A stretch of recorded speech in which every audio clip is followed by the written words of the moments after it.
Hi friends, welcome to my channel Nisha Krishnan. ഇന്ന് നമ്മൾ സംസാരിക്കാൻ പോകുന്നത് എന്തുകൊണ്ടാണ് നിങ്ങൾ പഠിച്ച കാര്യങ്ങൾ ഫോക്കസ് ചെയ്യാൻ പറ്റാത്തത്, അത് എന്തുകൊണ്ടാണ് നിങ്ങൾ മറന്നു പോകുന്നത്.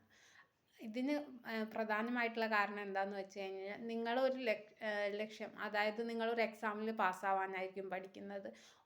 നിങ്ങൾ അല്ലെങ്കിൽ നിങ്ങൾക്ക് എന്തെങ്കിലും ഒരു ലക്ഷ്യം വെച്ചിട്ടായിരിക്കും പഠിക്കുന്നത്. അങ്ങനെ ലക്ഷ്യം വെച്ചിട്ട് നമ്മൾ പഠിക്കുമ്പോൾ അതൊരിക്കലും നമ്മൾ നമ്മുടെ ഉള്ളിലേക്ക് എടുക്കില്ല. ആ ഒരു ആവശ്യം കഴിഞ്ഞ് കഴിഞ്ഞാൽ നമുക്ക് അത് ആവശ്യമില്ല എന്നുള്ള രീതിയിലായിരിക്കും നമ്മൾ പഠിക്കുക. പിന്നെ നമ്മുടെ മനസ്സിന് ഒരിക്കലും നമ്മൾ സറണ്ടർ ചെയ്യില്ല. നമ്മുടെ ജ്ഞാനം ഗ്രഹിക്കാനുള്ള കഴിവൊക്കെ നമ്മളിലാണുള്ളത്, അതായത് ആത്മാവിൽ.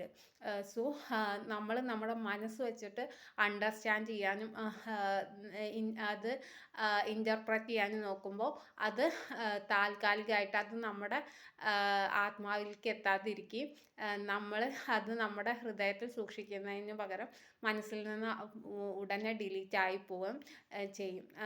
പിന്നെ എന്ന് പറഞ്ഞാൽ ചിലർ പല ലക്ഷ്യങ്ങളും വെച്ചിട്ടായിരിക്കും മറ്റുള്ളവരോട് കോമ്പറ്റ് ചെയ്യാനായിരിക്കും നമ്മൾ നോളജ് ഉണ്ടാക്കുന്നത്.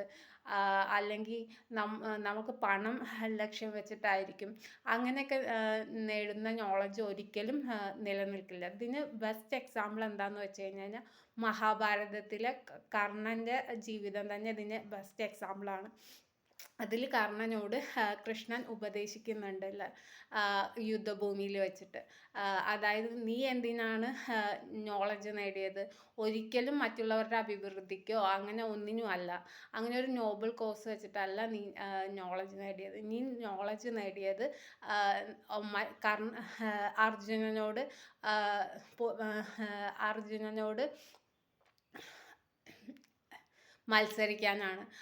സോ അതുകൊണ്ടാണ് നിനക്ക് ആ നോളജ് നഷ്ടപ്പെട്ടത് എന്ന് പറയുന്നുണ്ട്. സോ നിങ്ങൾ എന്തെങ്കിലും ലേൺ ചെയ്യുകയാണെന്ന് വെച്ചാൽ നിങ്ങളുടെ ജീവിതത്തിൽ അത് ഉപകാരപ്പെടാൻ, മറ്റുള്ളവർക്ക് അത് ഉപകാരപ്പെടാൻ വേണ്ടിയിട്ട് നോളജ് നേടുക. ഒരിക്കലും അതൊരു ലക്ഷ്യത്തിന് വേണ്ടി ആവരുത്.